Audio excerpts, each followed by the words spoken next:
Good morning and welcome. If this is your first time here today, I want to offer you a special welcome.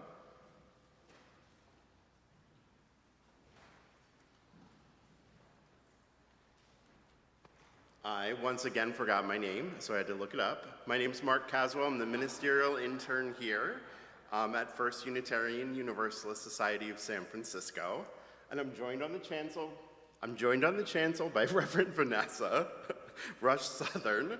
And I want to welcome those who are on the live stream and make sure that you all, whether you're here in person, that you have an access to an order of service. So you got one at the door, or there's a link in the description of the live stream.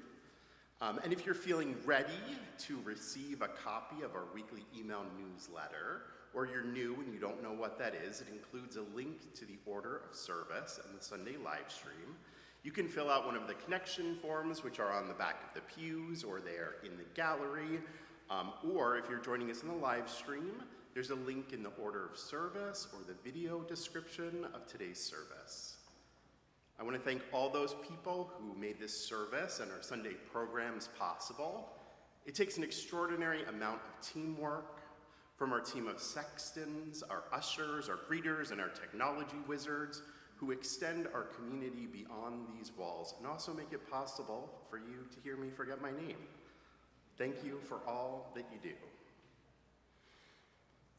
Welcome to this time together, and know that your whole self is welcome here. If you're arriving carrying the heavy burden of grief from a recent loss or the joy of an exciting addition to your family, you're welcome here.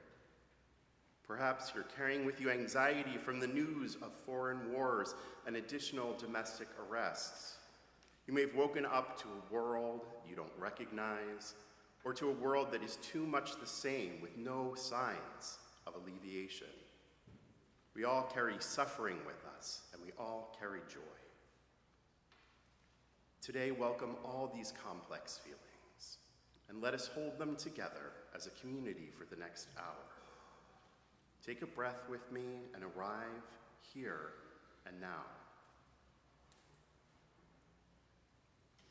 Under this vaulted ceiling, near these windows of colored glass, depicting the flourishing possible when humans gather together to share lives and work toward peace and justice as a community of faith. Welcome to this time of transformation, when we spark hope and ignite imaginings of new worlds together in which we are all free. Come, let us worship. And please join me in lighting our chalice, the symbol of Unitarian Universalism. For those of you at home, feel free to light your own chalice if you have one. And please say with me the words of our chalice lighting printed in your order of service. We light this chalice for the light of truth, the warmth of love, and the fire of commitment. We light this symbol of our faith as we gather together.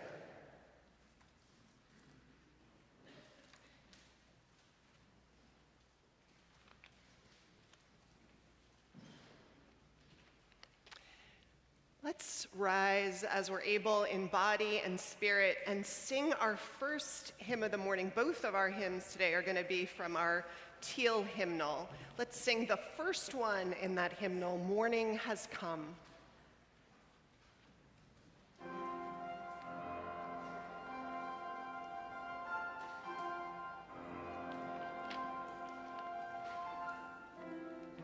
Morning has come, arise and greet the day. Dance with joy and sing a song of gladness. The light of hope here shines upon each face. May it bring you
choir. Thank you, Mark. Thank you, Bill. And just keep standing. The light of love here shines upon each faith. Let's greet one another and see the light of love that shines upon one another's faces.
Can they hear me?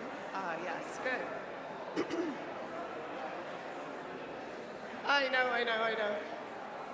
I want to invite you all to take your seats.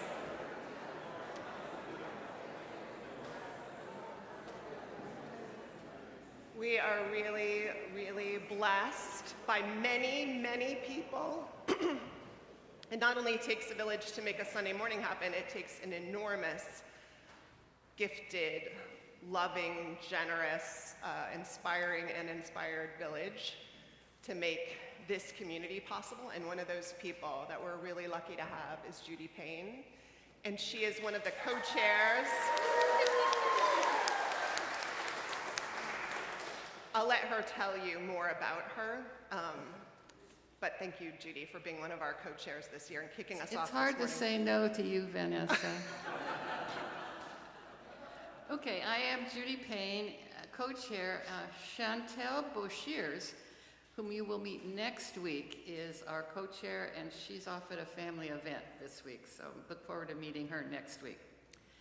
I joined the church in 1970. Our family found a community to help raise our children, and UU values seemed a perfect fit. But we found much more. I've been an active member. I have found lifelong friends, amazing travels, fulfilling leadership roles, poetry and book groups, and currently serve as a front desk volunteer receptionist on Wednesday mornings, monthly flower arrangement. This is Athena today. And most especially, I sing in the choir. Which is why I'm excited to see all of your faces, because usually I see the backs of your heads. I hope I'm doing my part to keep this community strong for us and future generations and honoring the legacy of the past.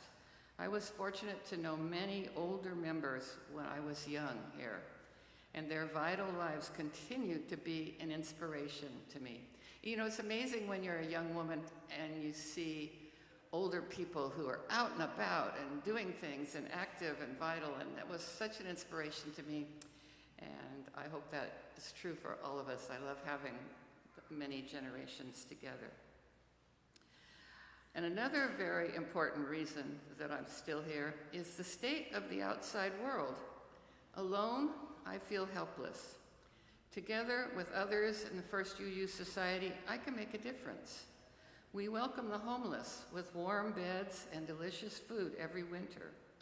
We stand on the corner and witness to the atrocities we cannot tolerate. We march together in large demonstrations. We write hundreds of letters and postcards to encourage the vote. Some members even travel to states where help is needed in getting people to the polls. We founded and continue to support Up on Top, an after-school program for Tenderloin children. We support the Faithful Fools ministry in the Tenderloin. We sent 3 of our ministers to Minneapolis to witness ICE violence.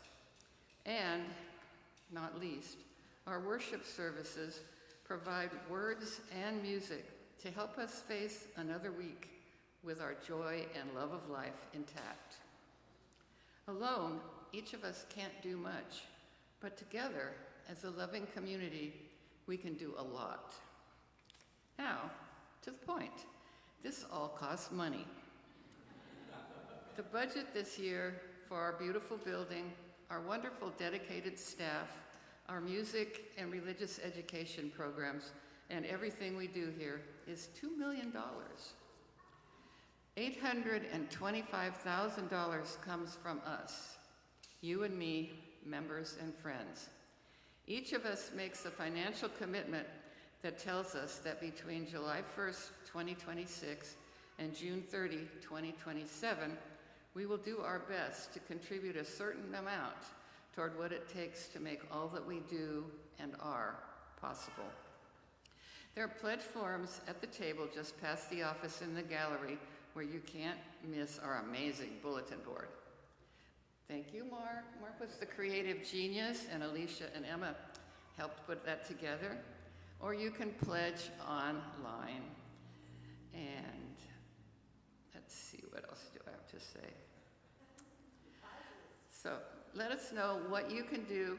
One thing I learned that if our pledge goal falls short, what we will have to cut out of the budget is a cost of living increase for our staff.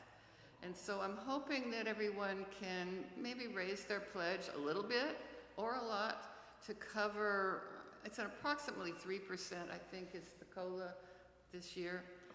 It would be a shame not to have our staff keep up with what they need. And so let us know what you can do. If you have questions, Athena and Scott and I will be outside in the gallery to help you. And let's make the miracle of UUSF happen for another year together. In the courtyard at coffee hour, we have Bob's Donuts, a local business, to celebrate our Canvas campaign kickoff.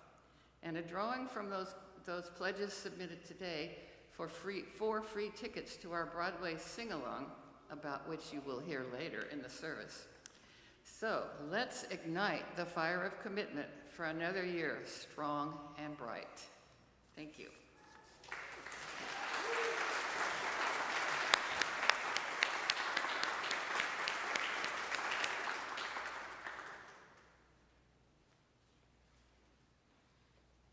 Thank you, Judy. So if you're new here, you may not know that we don't have a creed, a statement of belief that binds us together, though we do have lots of shared principles and values and commitments. What binds Unitarian Universalist communities together, and has for much of our existence, is what we call our covenants, which are the promises we make to one another about how we will be and make community together. Some of those covenant words are printed in your order of service. I invite you to rise if you're able, in body and spirit, and say them with me, and then sing our doxology together. Love is the spirit of this church, and service is its prayer. This is our great covenant, to dwell together in peace, to seek the truth in freedom, and to help one another.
Today's reading is from a book, How We Show Up, Reclaiming Family, Friendship, and Community by Mia Birdsong.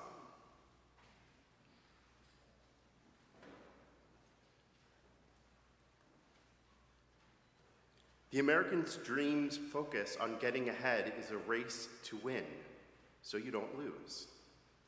It plays into our well-developed fear instincts, creating a real and imagined scarcity of resources, time, and money. This fear-based sense of scarcity pits us against one another. It leaves us with poorly developed sense of enough, both of the material and of love and care. Both surviving these divisions and perpetuating them is draining us of our emotional resilience, grounding, and breathing room. It has a severing of bonds of empathy that allows us to recognize our shared experiences and our shared fates. That is not to say that there's not a lot of difference and disagreements among us, but when we understand those differences are inherently threatening, then we have to let that fear allow us to dehumanize other people. The search for answers to fix our broken experience of community have people looking backward to the kind of sugar borrowing and porch-sitting closeness they believe existed in the 1950s. But what was somewhat imaginary, and it doesn't work in the context of modern life. We need a vision of community that is relevant and future-facing, a vision that brings us closer to one another, allows us to be vulnerable and imperfect, to grieve and stumble, to be held accountable and loved deeply. We need models of success and leadership that fundamentally value love, care, and a generosity of resources and spirit. This concludes our reading. Today's offering will benefit the work and ministries of the First Unitarian Universalist Society of San Francisco. UUSF is a welcoming community focused on love and support and spiritual growth and social justice. We are grateful for the gifts which will now be given and received.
have a public service announcement.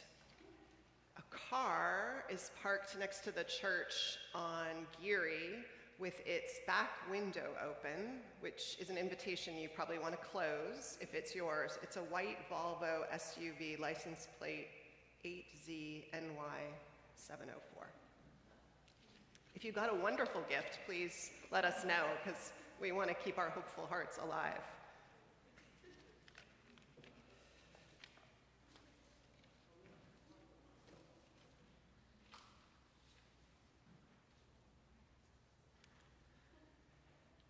Before I begin the prayer this morning, I'd like to share the picture of Narul Amin, a picture that was posted around Buffalo for the 5 days that he was missing after he was released from detention at a coffee shop.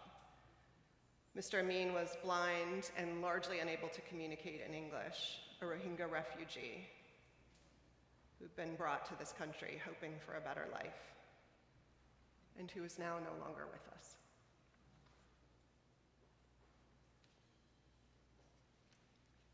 Invite us into a time of prayer and meditation, grounding ourselves in this moment with breath,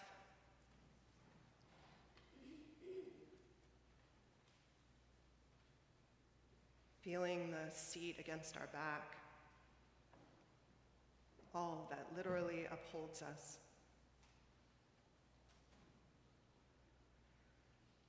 Spirit of life, God by so many names and beyond all naming, may the intimate circle of our lives be one of blessings we take not for granted.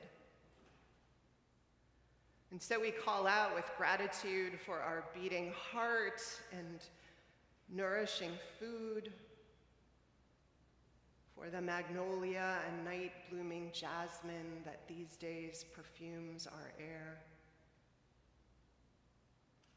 All of it as if knowing that we need to be reminded that beauty, delicacy, delight, flowering is as unstoppable as the spinning planet that holds us tight against her body. May we remember to tend with kindness and intention the relationships that matter to us, our own spirit, our bodies, each other, the places that we love, the work that we know is ours to do. All of it in service of bringing more life into this world, more bold and extraordinary good into fruition.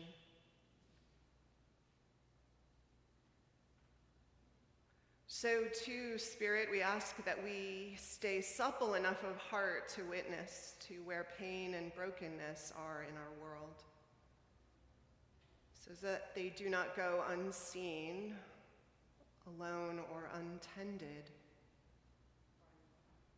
And so we don't allow ourselves to grow numb or callous, but stay alive to it all, so that we might find the ways and know the ways in our hearts to bind up what is broken and bring what is beloved more fully into this incarnated life we inherit and then make together.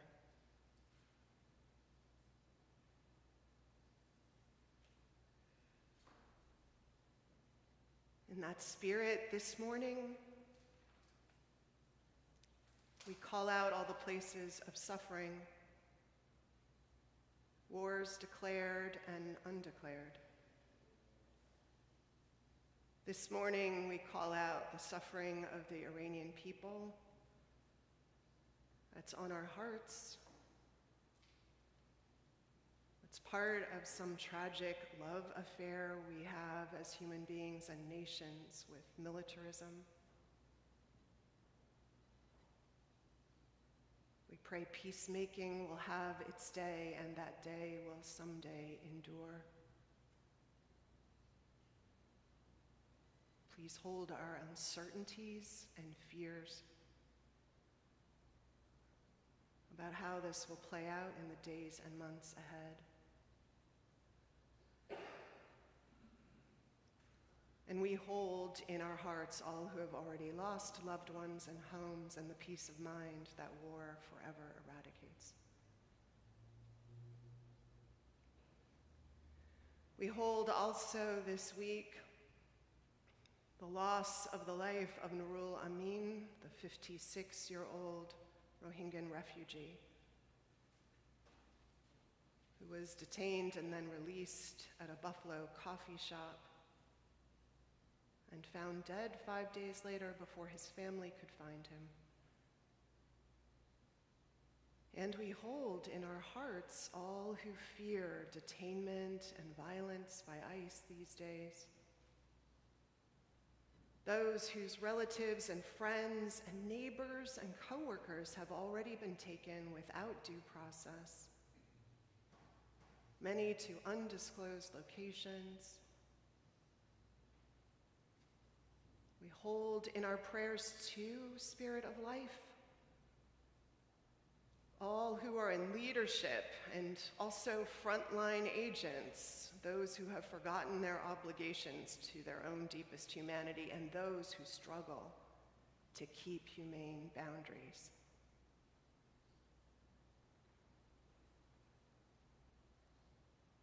So we name the 32 people who have died in ICE custody last year, the 6 we know who have already died or been killed in ICE custody this year,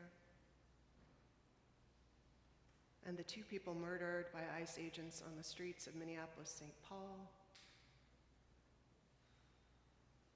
and all those whose names are not known also. We ring our gong once for all those lost, and the families and communities like our own left behind to mourn and to heal and to find a way forward.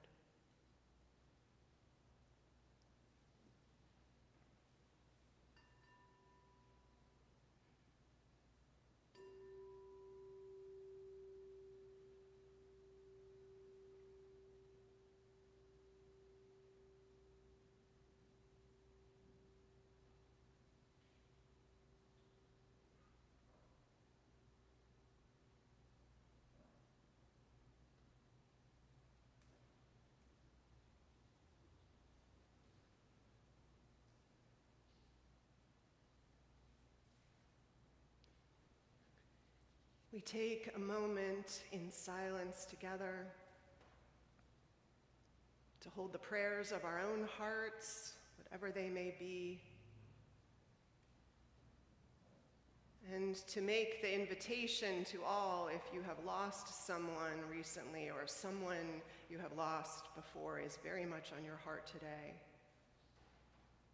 that you may stand in witness to that loss or place your hand across your heart so that in this world that makes too little room for loss and grieving, we make room for a heart to grieve, that it might stretch to love fiercely again.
Thank you, choir. Every act of love is essential. That's going to stay with me.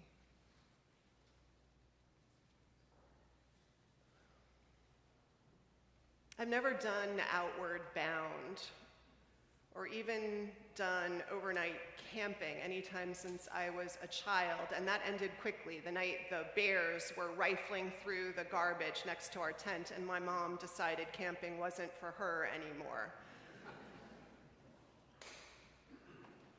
I have, however, been known to spend a few minutes too many lingering over what I guess I would call the gadgets that are in that one section of REI or outdoor stores. You know, the things that I think Eagle Scouts and long-distance backpackers stick in their bags, all the wilderness hacks. My favorite are these little tin boxes that have these tiny, special fire-starting pellets. If and when the world falls apart, I don't want to live in a bunker under the ground. That isn't survival. That's worth it to me. But if I have to wander and survive in the great outdoors, making a fire, it seems to me, is one of those skills that will come in handy, so I should get to learning it. And meanwhile, I don't even have a fireplace to practice in. There is an art to starting a fire, I'm told. The wood has to be dry, not recently cut. It helps if it's been seasoned by the elements. And I know you need faster burning, dry grass or paper, anything worthy of being called kindling. Something easier to catch fire to give the logs or larger branches time to join in the fun. And you have to watch the fire, adding more wood or fuel to keep it alive for as long as you need or want it to burn. We call it tending the fire. It's a great word. At night, you need fire watchers, flame keepers. They keep it burning, but also within bounds so others can sleep safely. Judy Sorum Brown, a poet and a student of leadership, has a poem about another aspect of helping the flames catch hold. In her poem, Fire, she writes, "What makes a fire burn is the space between the logs, a breathing space. Too much of a good thing, too many logs packed in too tight can douse the flames, almost as surely as a pail of water would. So building fires requires attention to the spaces in between as much as to the wood. When we are able to build open spaces in the same way we have learned to pile on the logs, then we can come to see how it is fuel and the absence of fuel together that make fire possible. We need only to lay a log lightly from time to time. A fire grows simply because there is space with openings in which the flame that knows just how it wants to burn can find its way. Just like Lebanese Christian Khalil Gibran famously said of marriage, and who knew the rules applied to fire making too, let there be space in your togetherness. So, to have a fire, you need the gift of those who know how to set the necessary conditions. You need a match that can be shielded from the wind and the rain, something explosive, even if it is small, that passes in and out of the world quickly, something that says invisible, tangible form that fire is possible in this moment. You need kindling, those things that are ready to risk their lives on the promise that they might ignite something larger, things that catch fire quickly and burn fast and pass away, but get the party started. Thank you, Thomas Starr King. He was one of those, right? You need the logs that burn for a while, offering steady warmth and light that build stability. Thank you, Judy Payne. And you need others who come along to offer themselves in turn as newer fuel to feed this larger venture that is now starting to understand it can last generations. So one comes after the other, a lifetime of people, of fuel burning in generous surrender. And as the poet named, we need space between things where air and exchange can move. Not too closed a system, the kind that stifles and suffocates aliveness. But we also clearly need everything close enough, too, that one part can feed and reinforce the other. A new log has to lay close enough to another one long enough that it catches fire. And fire needs boundaries, so it does what it's intended to diffuse, and it spreads its power out. It's too easy to put out. Raging, it can kill. Think of what were those called? Crusades.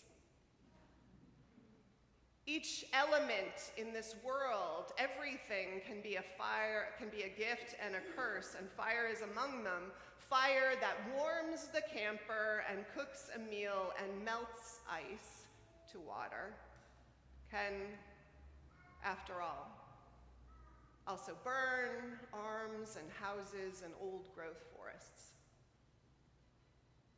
And also, let's name that eventually most fires have served their purpose and either die down and grow cold, ashes to ashes and dust to dust, like everything else, human and natural, or they're put out by those who started them to move on to the next adventure. Humans, since Prometheus dared to climb the mountain and steal it from the gods, have been, among other things, the keeper of the fires. We, here, are keepers of a fire. In case you didn't already catch the metaphor, community and religious community and any other place where there's common purpose and life is a kind of fire, right, with all those elements.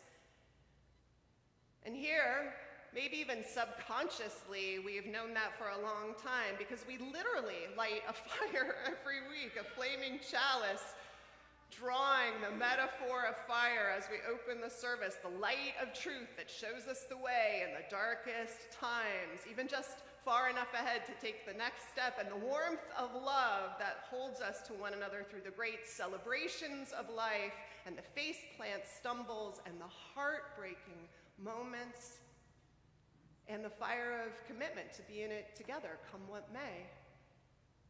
Do what we can. Serve with love.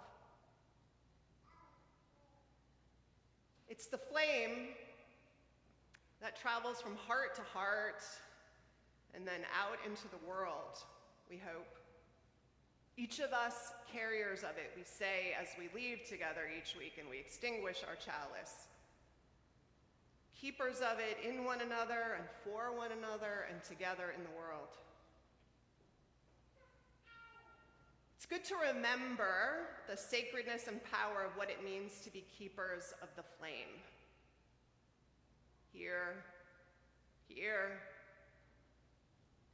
We must use it with care and courage. And understand what we are a part of. The truth is, this power of flames leaps from one committed life to another. And this is our central purpose and hope in some ways. Let me tell a story. Years ago, when I served in New Jersey, we, like every state around the country, were in a fight for marriage equality. State by state at that time, we were organizing and arguing and hosting town hall meetings with data and personal testimony. Did people know that over 1,000 legal protections went to straight couples when the marriage license was signed, but not to couples who were same-sex? Did they know the stories of what vulnerabilities and hardships that meant? I knew one couple that had been together 30 years, a nurse and a teacher, both serving in the world, where one partner had to work through stage 4 breast cancer treatment to keep her medical insurance because she could not get on her wife's. So to break through to people's understanding hearts, we hosted town halls at our UU church in Summit, New Jersey, and one of those was with families. It was this gathering of gay and lesbian parents and their kids, a place where we invited the press, and a moment where the press and other attendees could see the families that marriage equality would make legal, hear their stories, feel their pain, and as you might imagine, these were gorgeous families. They were the backbone of any beautiful community, sweet and funny and adoring and devoted. I still remember one hilarious moment. One woman, a mother of 2, standing with her wife of decades, said, "I don't understand why people care what I do in my bedroom with my spouse. If they asked me, I would tell them. At the end of a long day of working and taking care of 2 kids, what I do is what you do. I go to sleep. I'm exhausted." Everyone in the suburban sanctuary erupted in laughter. We were in this big venture of life, of being human and being in relationship and tending to young lives and juggling it all together. Couldn't we make it easier, more humane for one another? Why was that so hard? And the church folks, like here, like this community, showed up at protests too, at state courthouses. We went to Trenton.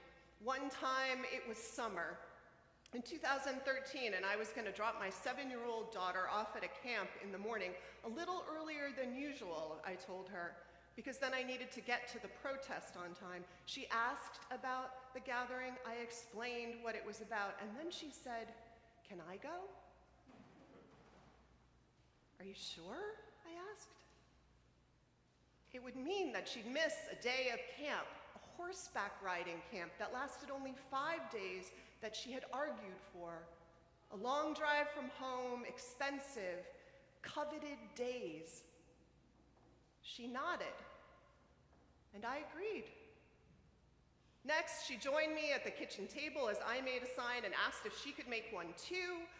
The sign she would make, the first one had marriage spelled wrong, and I wish I hadn't pointed it out, because the minute I did, she wouldn't use that sign anymore, but it was so much better when marriage was misspelled.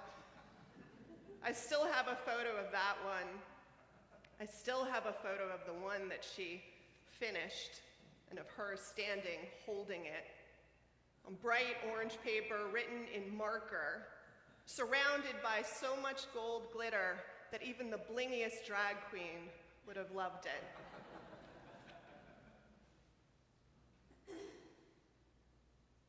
Months later, I would bring that photo that I just shared with you of Lila holding the sign to a meeting with a local congressional representative who was not supportive of marriage equality.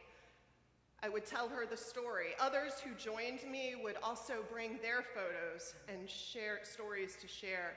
She handed their photos back to them. But for some reason, she kept the one with my kid on it to the side. Big smile, empty spaces between Lila's teeth, where a tooth had fallen out, proud and joyful and sure that this was better than a day of horseback riding. More important, even this kid of straight parents who had all the 1,000+ rights we were fighting for others to have. We would win marriage equality in New Jersey. And before he headed out to his next assigned state, a national organizer who had been sent to New Jersey to help us fight the fight would come to see me one last time. "You know," he said, "Union County flipped the state." And then he said, "And Summit flipped Union County. Thanks for all you did, you and your church.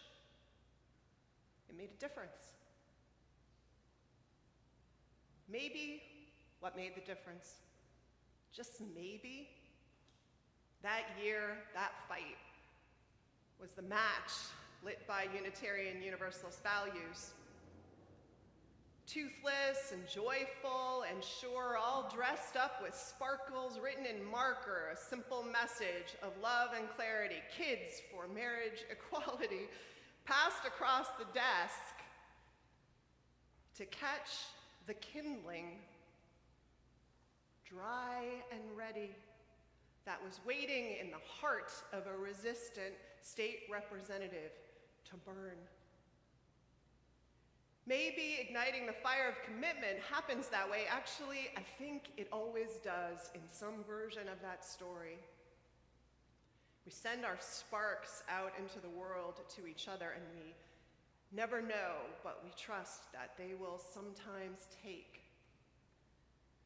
So we keep taking our fire out into the world. We strike our match, whatever power we have to offer to that day. We lay our lives down when we can, gently on larger fires to keep them alive for all who will come to see and gather around like we have.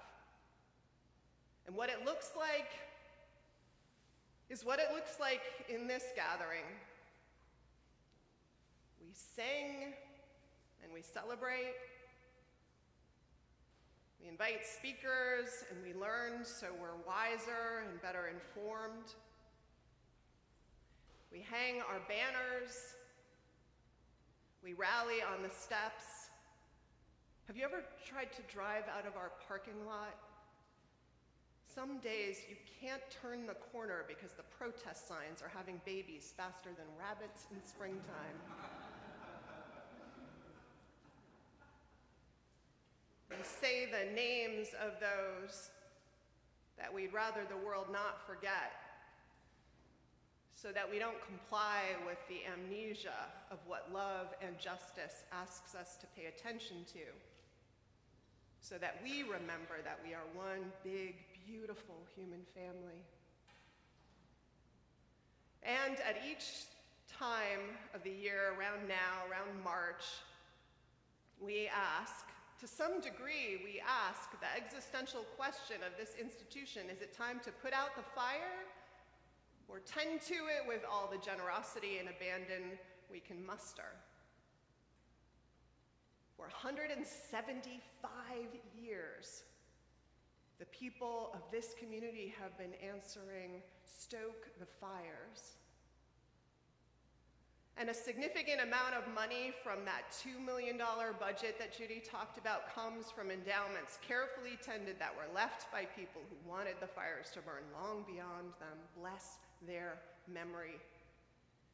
And rental income is some, though we keep the rates low so lots of community groups can gather who share our values and serve to tend flames we also find precious and important in the world. And not an insignificant amount of money, $825,000 comes from us, just us. We aren't big, my friends, but we are mighty. All jokes about liberals and our weakness and irrelevance aside. We need a vision of community that is relevant and future-facing, Mia Birdsong writes. And when we have one, we breathe life into it with our own. A fire grows, the poet writes, simply because the space is there with openings in it. The flame that knows just how it wants to burn will find its way. And when it does, when we do, the kindling of this world catches fire, and we light up the darkest places in this world. So may we ignite and stoke the flames of commitment for another year, the light of truth, the warmth of love, the fire of what we make possible in this world. And may that flame burn bright in us, here, and stretch well beyond this gathered body's presence. Amen. Let's sing a song about the fire of commitment. It's hymn number 1028 in your teal hymnal. I invite you to rise as you're able in body and spirit.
This hour of worship is nearly complete, but the rich programming provided by the talented and hardworking members of this congregation continues. Please note that the Seder listed in the order of service is in fact not open to the public. Instead, we are invited to join Or Shalom in their Seder on Friday, April 3rd. Keep an eye out for an RSVP link that is forthcoming. Our Broadway sing-along is coming up, and I'd like to invite up two of our leaders.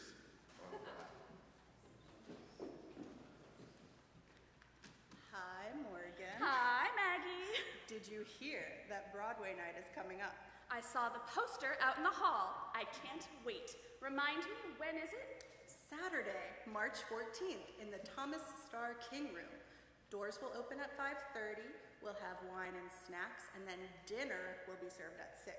And the tickets are only $30, right? Sounds like a steal for a night of fun and entertainment. It is a steal. It's so fun to sing with the choir. And this year, the theme is Songs of Resistance. There are so many great musicals that showcase protest and stories of social justice. Do you know the one from Newsies?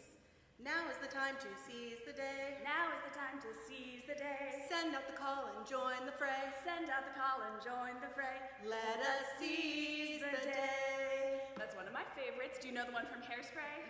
'Cause you can't stop the motion of the ocean or the rain from above. They can try to stop this paradise we're dreaming of, But you cannot stop the rhythm of two hearts in love to stay. 'Cause you can't stop the beat. Listen, there are so many great songs that rally and inspire. There's a really famous one. What is it? From Les Mis. Yeah, I feel like there's a perfect song from that show that fits this theme. Will you join in our crusade? Who will be strong and stand with me? Beyond the barricade, is there a world you long to see? Then join in the fight that will give you the right to be free. Well, to be clear, you all do have the right to be free, but Broadway night is $30 per ticket.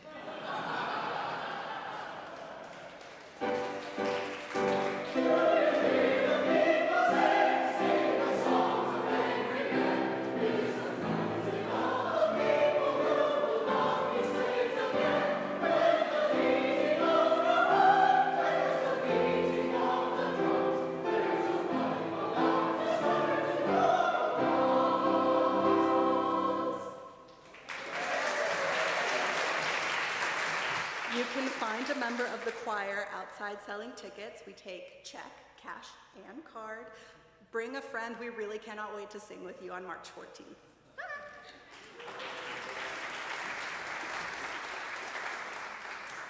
Thank you. As you heard earlier, we are kicking off our annual pledge today. Good news, as I think you also heard, the pledge table is just past the office in the gallery. If you get your pledge form in today, or let us know that you have already filled out your pledge online, you can be entered into a drawing at 1 o'clock for 4 free tickets to the Broadway sing-along. So we hope that will be a nice motivation to get an early start on your pledge. Thanks, and please join us for coffee and conversation in the courtyard after the service. Thank you, Carl. We extinguish our chalice now, but we carry the light with us into the world. May it catch fire places beyond here. And I invite us to rise in body and spirit and join hands as we say our benediction.